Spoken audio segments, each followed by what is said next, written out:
حضرت ابو ہریرہ رضی اللہ تعالی عنہ حضور اکرم صلی اللہ علیہ وسلم کا یہ ارشاد نقل کرتے ہیں کہ حضور نے فرمایا، جو شخص حلال دنیا اس لیے تلاش کرے کہ وہ مانگنے سے اور دوسروں کے سامنے کاسہ گدھائی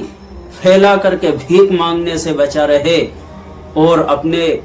اہل و عیال کا حق ادا کرنے کے لیے حلال روزی تلاش کرتا ہے، حضور نے فرمایا وہ قیامت کے دن اپنے رب سے اس حال میں ملاقات کرے گا کہ اس کا چہرہ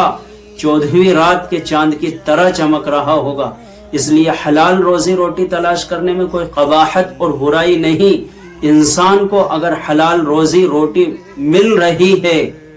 تو اسے حاصل کرنے کی کوشش کرنا چاہیے، اور اگر وہ اپنے اہل و عیال اور حرام مال سے اور حرام چیزوں سے بچنے کے لیے حلال روزی تلاش کرتا ہے تو یہ نفل عبادت میں مشغول ہونے سے زیادہ بہتر ہے۔